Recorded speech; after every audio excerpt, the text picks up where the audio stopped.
My name is Emily. I'm 24 years old. A month ago, I thought my life was finally moving in the direction I had worked for since I was a teenager. I had a steady corporate job, a decent savings account, and a dream that felt so close I could almost touch it. A small 2-bedroom house with a wraparound porch in a quiet suburb of San Diego. I wanted a place where the air smelled like jasmine instead of the exhaust fumes of the city, and where I finally had a front door that belonged to me and no one else. Instead, I walked into a sleek, glass-walled bank office and discovered that my mother had been selling my future, piece by piece, since I was in middle school. I'm standing in that office right now in my memory.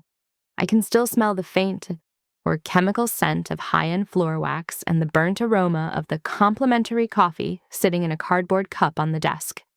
I was staring at a loan officer named Mr. Henderson. He looked like a kind man, the kind of man who had to give bad news often, but even he looked like he had just seen a ghost when he pulled up my file. "I don't understand," I said, my voice sounding small in the quiet room. "I've never even owned a credit card. I pay for everything in cash or debit. I've been saving for 6 years." "Well, Emily," Mr. Henderson said, his voice dropping into that low, sympathetic register that people use at funerals. He slowly turned the flat-screen monitor toward me. "According to the credit bureaus, you don't just have credit cards. You have 12 of them, where you also have an outstanding auto loan and 3 high-interest personal lines of credit." I looked at the screen. My vision blurred for a second, then snapped into a sharp, painful focus. My credit score wasn't just bad, it was a 420. In the world of finance, a 420 is a flatline. It's the sound of every door in your future slamming shut at once. The total debt listed was $147,800. Every single cent was attached to my Social Security number. Every single account listed a mailing address that I knew by heart. The house I grew up in? The house where my mother was currently sitting, probably scrolling through a luxury travel blog, pretending to be the saint who sacrificed her life for her children. I sat there for what felt like an hour, though it was only minutes. I scrolled through a decade of calculated theft. I saw the car loan from 2014. My breath hitched. In 2014, I was 14 years old. While I was sitting in my 9th grade algebra class, worrying about a quiz, my mother was sitting at a dealership desk, forging my name on a $12,000 contract for a silver sedan. She didn't just take my money, she took my identity before I even knew I had one. She turned my name into a commodity, but she made one fatal mistake.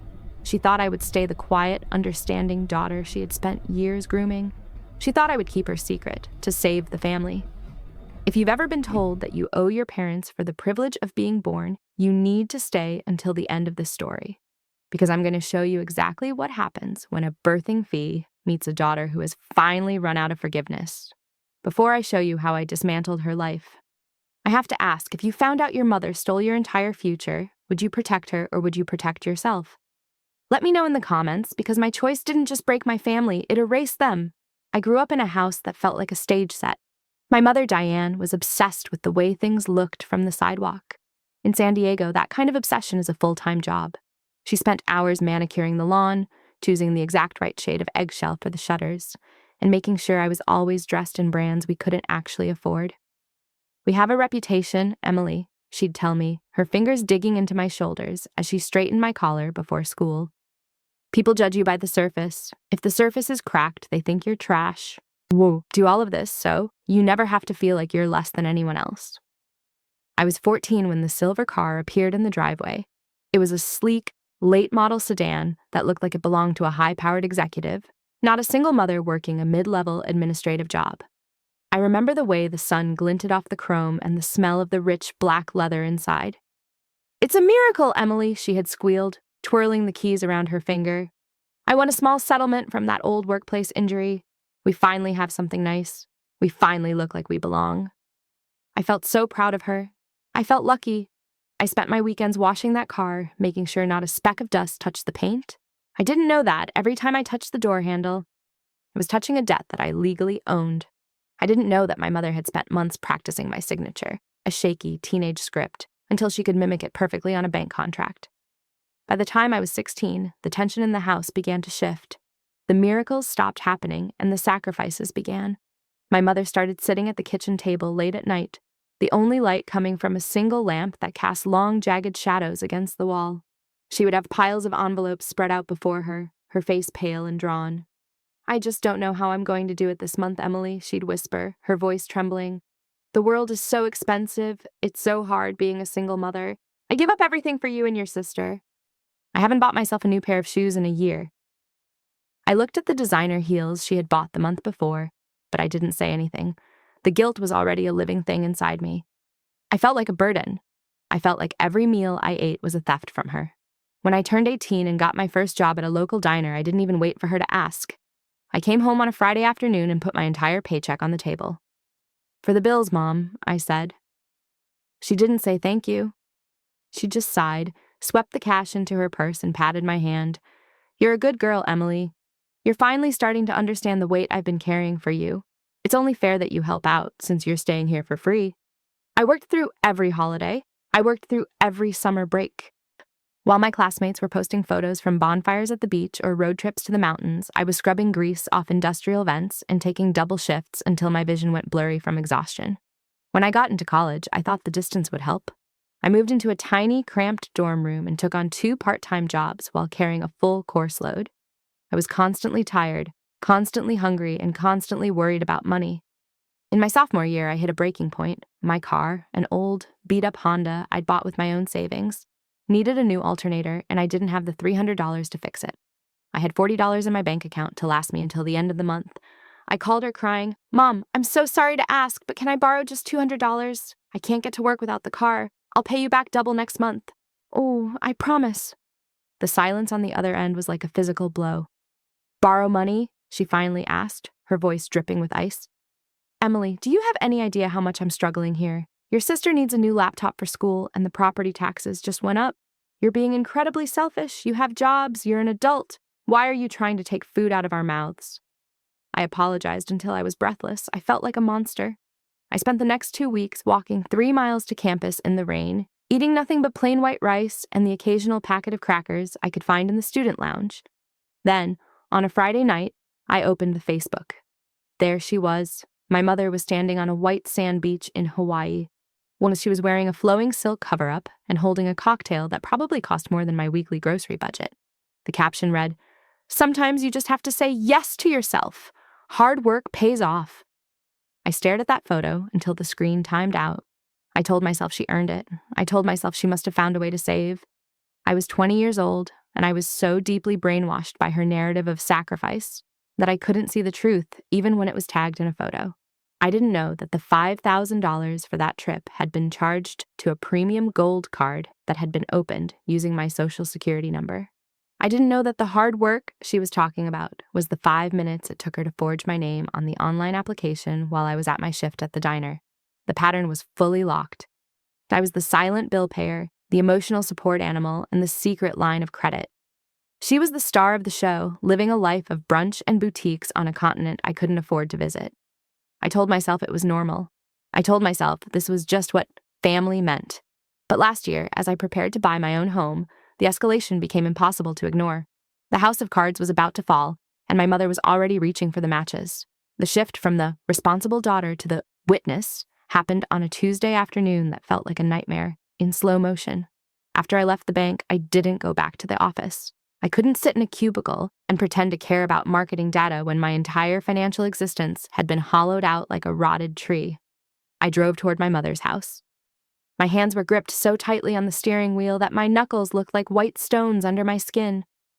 Every time I breathed, it felt like I was inhaling jagged glass. I pulled into her driveway, the driveway I had helped pay for with my diner shifts, and saw the silver sedan parked there, gleaming under the San Diego sun.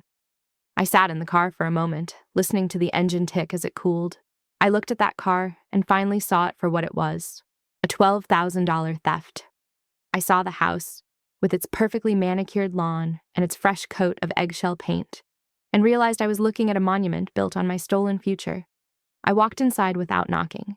The house smelled like expensive vanilla candles and fresh brewed espresso. My mother was sitting at the oak kitchen table, the one she'd treated herself to 3 years ago. First, she was scrolling through her phone, a small, satisfied smile playing on her lips as she looked at a designer handbag on her screen. "Emily, what a surprise," she said, her voice lilting with that performative warmth that used to make me feel safe. Now it made my skin crawl. You're just in time. I was looking at these gorgeous leather totes for the fall. Which color do you think screams sophisticated? I went to the bank today, Mom, I said. My voice was flat. It didn't sound like it belonged to me. It sounded like something forged in a deep freeze. She didn't look up immediately. She just tapped a button on her screen. Oh, for the mortgage? Did the man give you the keys yet? I've already started looking at curtains for your guest room. My credit score is 420, I said. The silence that followed was heavy and thick, like a physical weight dropping into the room. She didn't move. She didn't blink. She just stared at her phone for 3 seconds too long before slowly setting it face down on the table. There are 12 loans in my name, Mom, I continued, my voice gaining a razor edge. A car from 2014, a personal loan for a vacation in 2017, 7 credit cards. The total is $147,800. Every single one of them lists this address. Every single one of them has my forged signature. The mask didn't slip. It just hardened into something unrecognizable. She didn't apologize. She didn't cry. She just leaned back in her chair and sighed, as if I were the one being difficult. Emily, you're being very dramatic, she said, her voice calm and patronizing. We were in a tight spot back then. I did what any mother would do to keep this family afloat. You were just a child. You didn't understand the pressure I was under to make sure we didn't look like we were struggling. I was 14, I shouted, the cold in my chest finally erupting into a flare of heat. You stole my identity to buy a car while I was in the 8th grade. I worked 2 jobs in college, starving myself while you were in Hawaii on a card you opened in my name. You didn't do it to keep us afloat, Mom. You did it so you could play act as a wealthy woman while I paid the bill.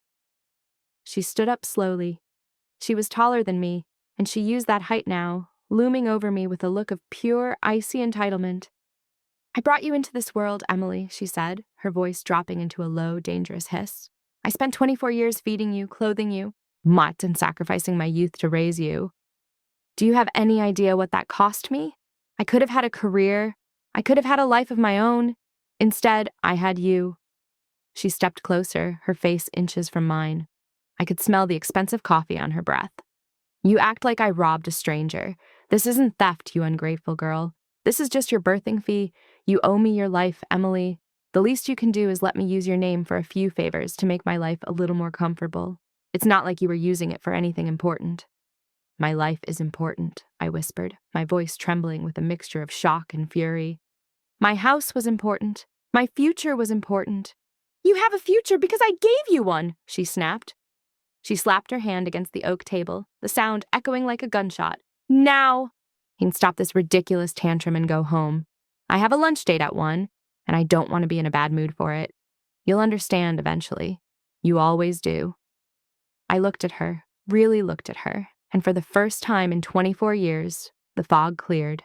I didn't see a struggling mother. I saw a predator who had been feeding on my life force since before I could drive.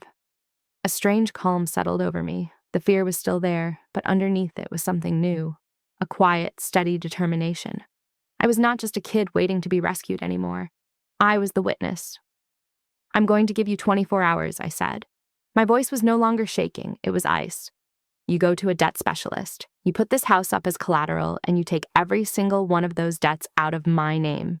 If you do that, I won't go to the police. I will walk away and we will never speak again. She didn't even hesitate. She walked to the front door and threw it open.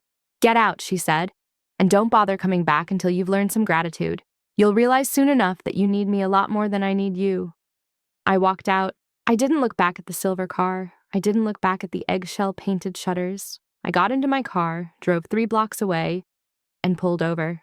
I sat there in the silence, feeling the familiar knot in my stomach. The one that told me I should go back and apologize. The one that said I should make this easier for her. But then I remembered the number. 147,800. I didn't turn the car around.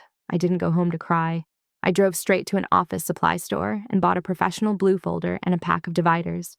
And the daughter who always understands died in that kitchen. The strategist was born on the drive home.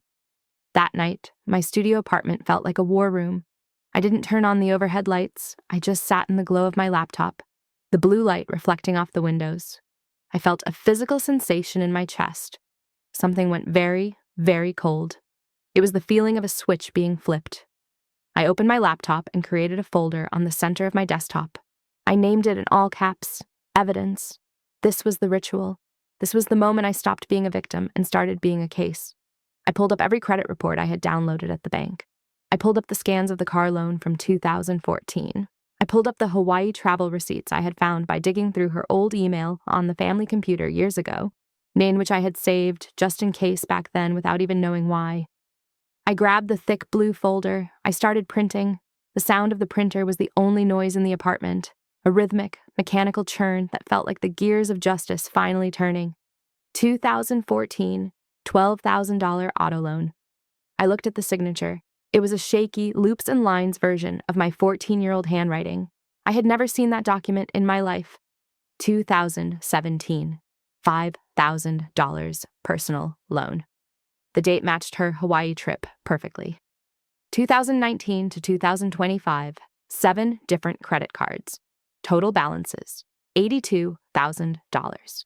Each one had been opened using her home IP address.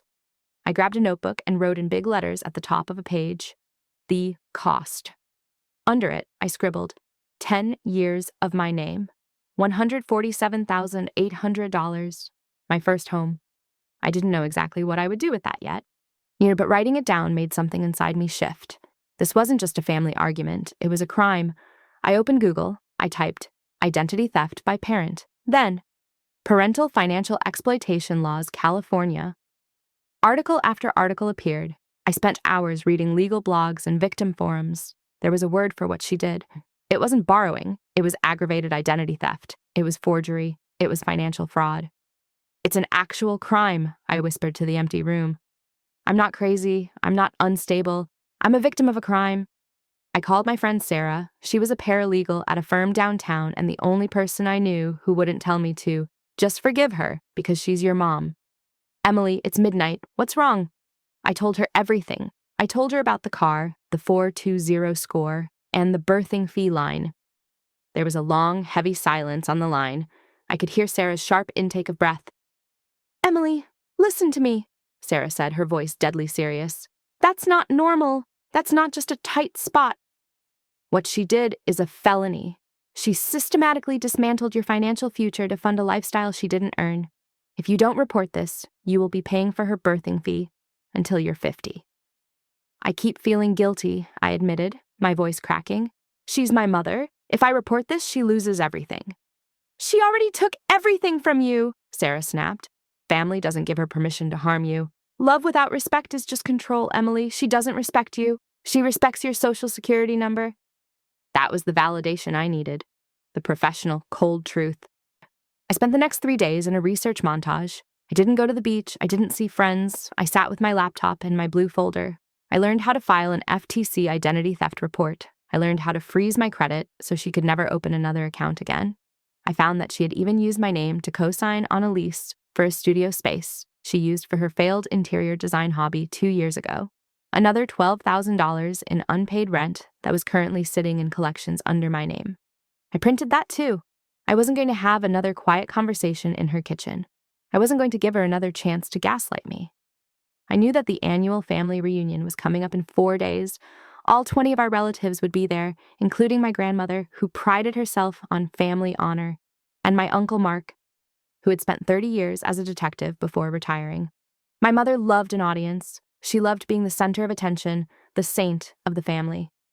I decided then, I would give her the audience she always wanted. I would present the evidence. I would show them all exactly what a birthing fee looked like in black and white. Would you have done what I did next? Or would you have backed down to keep the peace? Let me know in the comments, because once I put that blue folder in my car, there was no turning back. The day of the family reunion was a typical San Diego afternoon, bright, breezy, and completely at odds with the storm I was carrying in my passenger seat. I pulled into my grandmother's driveway, the evidence folder resting on the seat next to me like a loaded weapon. My heart was thumping against my ribs, a dull, near rhythmic ache that made it hard to swallow.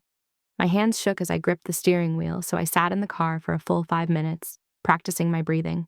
I wasn't the scared kid who couldn't afford groceries anymore. I was a 24-year-old woman with a 420 credit score and nothing left to lose. I walked into the backyard, and the sound hit me first. The clinking of glasses, the smell of charred burgers, and the high-pitched laughter of my cousins.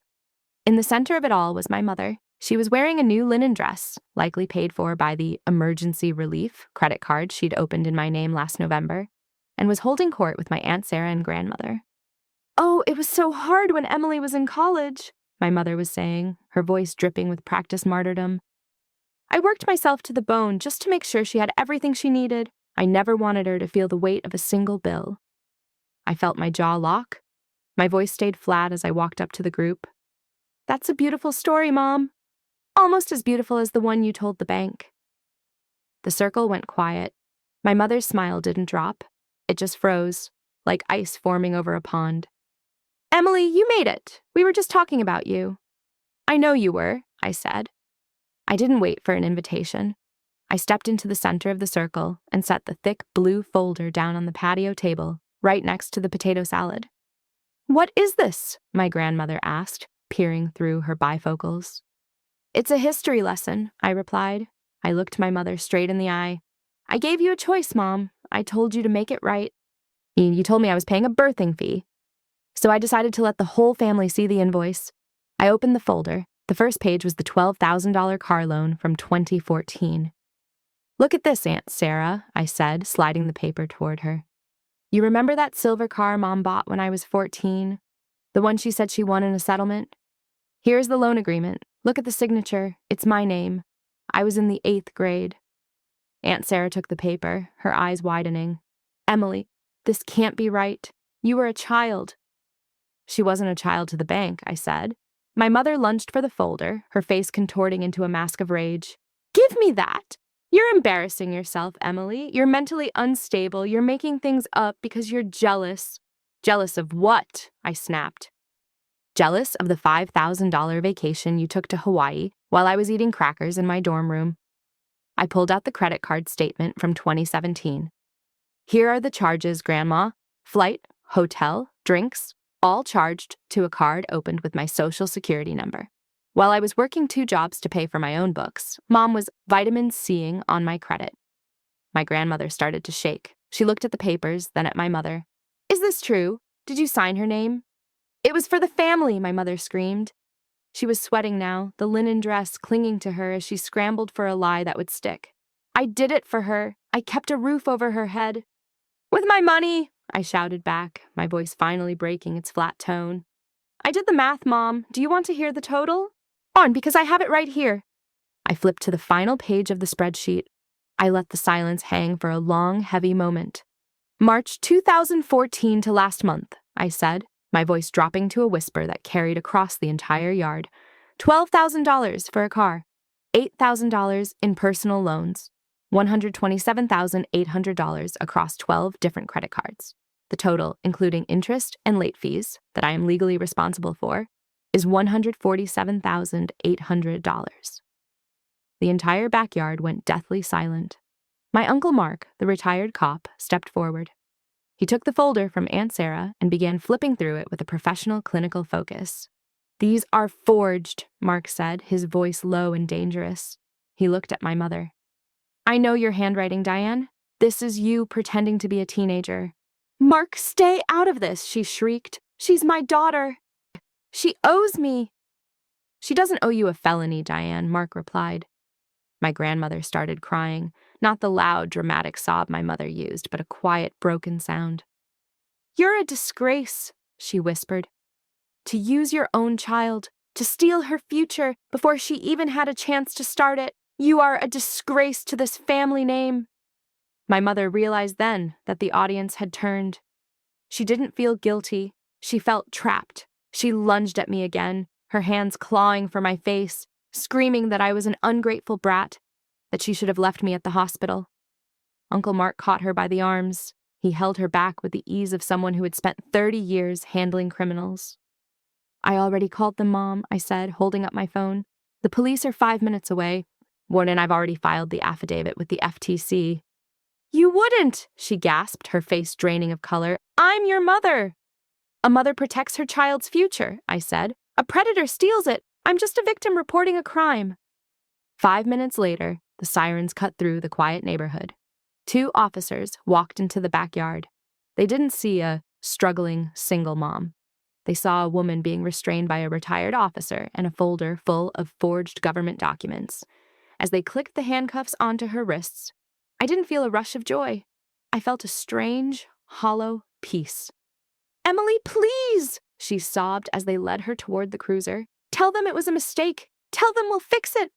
I didn't answer. I just watched. I watched the woman who birthed me be placed into the back of a car she didn't own or paid for by a life she tried to ruin. The aftermath wasn't a clean break. It was an explosion.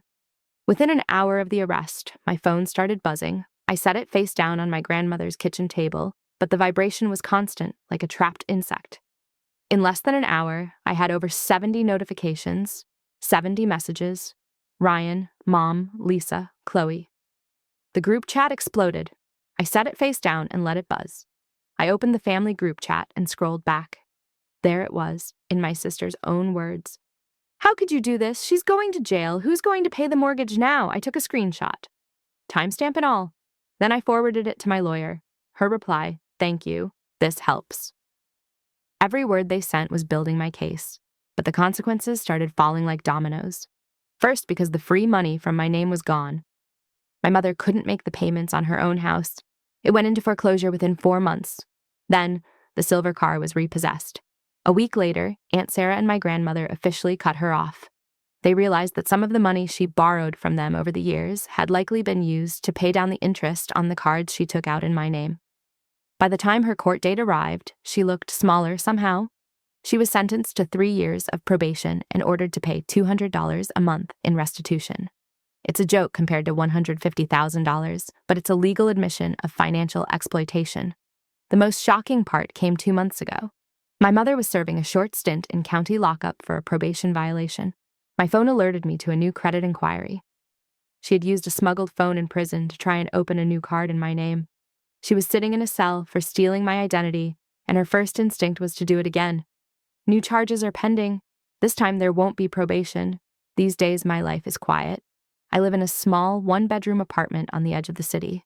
It isn't the house with the garden I wanted, not yet, but it's mine. The air here smells like the lavender candles I buy for myself and the fresh coffee I brew every morning at 6 a.m. There is no one hovering over my shoulder, no one sighing about bills, and no one using my future as a personal slush fund. My credit score is still a ghost. It currently sits at 510, an improvement, but a long way from the 750 I'll need. The experts tell me it will take 7 years of perfect behavior to scrub the ink of my mother's crimes, 7 years of meticulous planning. But for the first time in my life, I'm not afraid to look at the mail. I've had to draw a hard line with the rest of my family. I don't go to the reunions anymore. My sister still calls me once a month to tell me how broken our mother is. Before, I would have listened until I cried. Now, I just set the phone on the counter and keep folding my laundry. Before, I was a daughter who thought loyalty meant silence. Now, I wake up to silence I chose. There, I was the ATM. Here, I'm just me. A few nights ago, my thumb hovered over her contact name. For a second, I almost called her back. Then I remembered the silver car when I was 11. I remembered the Hawaii trip. I put the phone down. I walked to my front door this morning. I paused at the threshold, looking back at my clean, quiet, honest home. I stepped out and closed the door. The lock clicked. On the other side, she was still a memory. I didn't turn back.